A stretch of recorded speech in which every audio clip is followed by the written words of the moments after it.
Hi everybody, welcome to my channel. My name is Jessica. We took a little trip last week. It's been quite a while since we've gone anywhere. Our last trip was, I believe, in November or December 2019. So we really needed to get away and relax. We stayed along the river, so it was just really nice and relaxing, and we really didn't have to worry about coming into contact with anyone. I love being around people. I love talking to people. I love meeting people from all over the world. But with COVID, you have to be careful. So we decided to stay in a little cottage along the river where there's not too many people around, so it was pretty safe. The first thing I thought about when we started talking about going on the trip was my hair. How am I going to take care of my hair while we are on our trip? How am I going to wash it? How am I going to protect it from the elements, from air pollution and the weather? So these were all the questions that were going through my mind, and I was actually really stressing out over it because I just I don't want my hair to yellow, or I don't want my hair to dry out. I've just been really worried about it. I've been really obsessed about taking good care of my hair now that it is in its natural color. I really do spend a lot of time just taking good care of my hair. So when people say that you're letting yourself go when you transition to white, they are completely wrong. I spend so much time researching and reading and taking care of my hair. Like, what can I do to make my hair look brighter and whiter? What can I do to prevent the yellowing?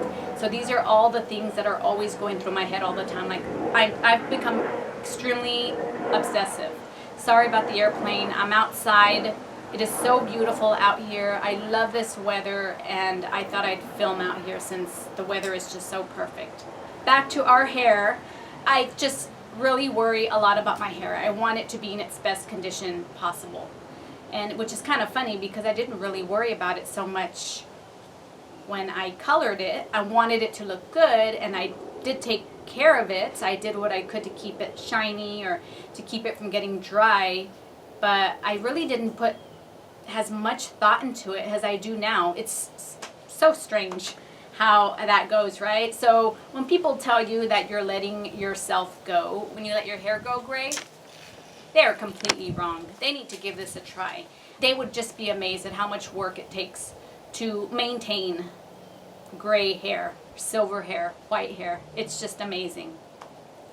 This was my first trip with my hair fully transitioned at this length. And what I did was I decided that a really important thing is really keeping my hair moisturized, keeping it hydrated. When you travel to different areas, there is that chance of your hair getting dry. So we have that to worry about. I decided that I would do a deep conditioning hair treatment on my hair the night before my trip. Now you can do this the night before or the day of your trip, but make sure that you do not travel with wet hair. I'll explain a little more about that in just a bit, but let me just talk about the hair conditioning treatment. I posted a video about the hair conditioning treatment that I just discovered. It's a heated conditioning treatment, and it is like a deep conditioning treatment, but it's just with regular conditioner. So I decided that I would use that method on my hair, so I did that the night before. If you are protein sensitive, then this is a great alternative to using a deep conditioner, which has a lot of added proteins. So give it a try if you have issues with protein sensitive hair. And protein sensitive hair is just hair that has already plenty of protein. And so when you add more protein, it makes your hair dry and brittle, and it can break off, and it just causes a lot of issues. So if you are protein sensitive, you can give the treatment that I used a try.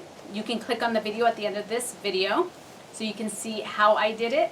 But like I said, the night before my trip, I applied the conditioning treatment to my hair, and I was ready to go in the morning. My hair was moisturized and ready for the trip. Now back to traveling with your hair wet. You do not want to travel with your hair wet because wet hair is like a magnet. Just like when you are using a towel or you're using a napkin to wipe down the table or to wipe down the countertop, and it picks up all of the dirt really easily when it's wet. Well, it's the same thing with your hair. When your hair is wet, all that air pollution, the dust, and whatever else is floating around in the air will stick to your hair when it's wet. And I know that obviously that happens when we're in our house. We take a shower, we're walking around with our hair wet, and there's going to be dust and whatever else is in the air sticking to our hair. But imagine hopping in your car, driving down the highway, and there's the air pollution, not only from the dust and the dirt, but there's air pollution from our vehicles, there's pollution from people smoking. I had to get down a couple of times to use the bathroom, and both times actually people were smoking, and if my hair was wet, it would just soak that in. It soaks it in as it is when your hair's dry. Imagine when your hair is wet. It's like a magnet. It's just gonna suck it all in. So if you can avoid hopping in the car with your hair wet, avoid it. Don't travel with your hair wet. If you take a shower before you go on your trip, try to dry your hair before. And I don't like using heat on my hair. I try to use as little heat on my hair as possible. So what I normally do is if I really need to dry my hair, I will wait until it's about 80 to 90% dry, and then I'll dry my hair with my hair dryer, but on the cool setting. That's how I dry my hair now. That's what I've been doing. If you can wait till your hair is 80 to 90% dry and dry it with the cool air, do that. Otherwise, if you think you won't have time to dry your hair in the morning, just wash your hair the night before and do that deep conditioning treatment. Either a deep conditioner or the conditioning treatment that I use. Hotels have hard water, and who knows what else is in the water system. So I decided that I would not wash my hair while we were on our trip. It was just a 2-day trip, so I didn't have to worry about waiting a whole week without washing my hair. I wash my hair every other day. So 2 days or 3 days without washing my hair is okay, for me to do every once in a while. So that was not going to be a big issue. But I did take some extra water bottles with filtered water, just in case I had to wash my hair while I was at the hotel. I also packed the shampoo and conditioner that I normally use, and I just bought these little plastic bottles. Okay, my neighbor is cutting the grass.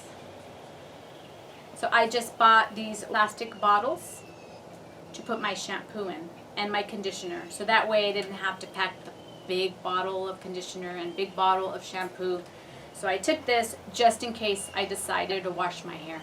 So you might say, well, I'm not going to wash my hair while I'm on my vacation.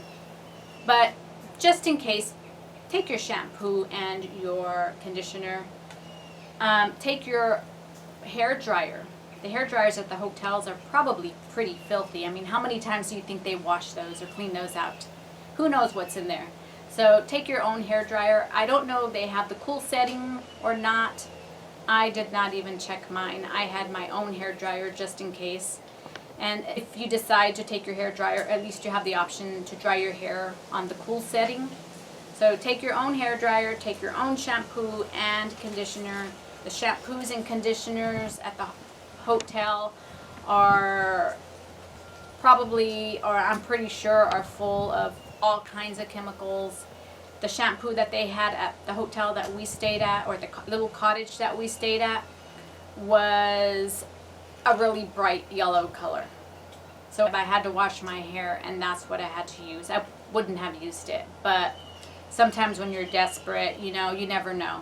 So have your shampoo and your conditioner with you just in case. I also packed my hair ties. I have all kinds of different sizes.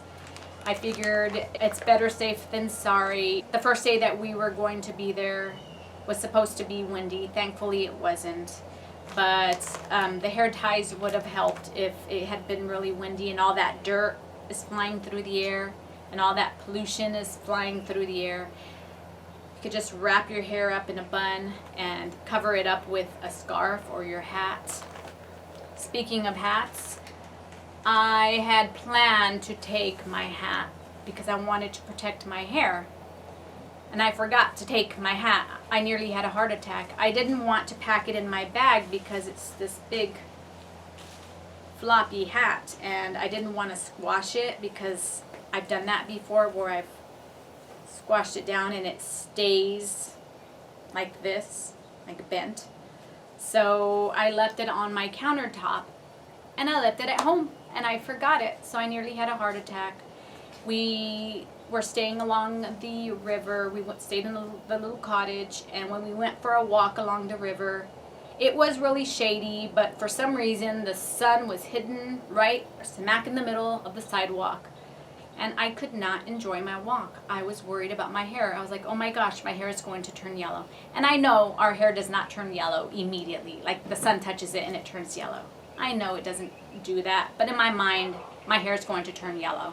So the whole time that we walked, I complained about my hair and the sun, and it's going to turn yellow, and I can't wait to go back to our room. And I took the fun out of our walk because I was worried about my hair, and I'm going to be prepared next time. The moment I got home, I got a couple of scarves and I folded them up and I put them in my bag. So next time I forget my hat, at least I have my scarves, because I didn't even have my scarves with me. I didn't have any baseball caps. I didn't take anything to protect my hair. This was what I was going to use, and I forgot it. So I'm prepared. So if you are going on a trip and you have some scarves or bandanas, just stick them in your bag, so that way if you do forget your hat or your cap, then at least you have that. I have forgotten my hats in the past when we've gone on trips, but that was before COVID, and I'd just go into the little boutiques down, in the little towns, and I'd buy myself a hat. That's how I got this one. But now that we're having to worry about COVID, I was a little nervous about going into shops to look for a hat. So I just didn't get the hat. Look at my hair in this photo. Look at the sun just shining on my hair. And yes, I do have a big smile in that photo, and I look like I don't have a worry in the world, but as I was smiling at the camera, I was thinking about my hair and the sun and how much it's probably damaging my hair and how my hair is going to turn yellow. So yeah, be prepared, have a scarf or something already in your bag, so if you do forget your hat and you're not able to go out and purchase one, well, at least you have your backup plan. The other thing that I packed was my flyaway hair tame kit, and everything that I need to tame those crazy flyaways is in this little bag, and I just popped it into my bag. I actually posted a video about the products that I use, and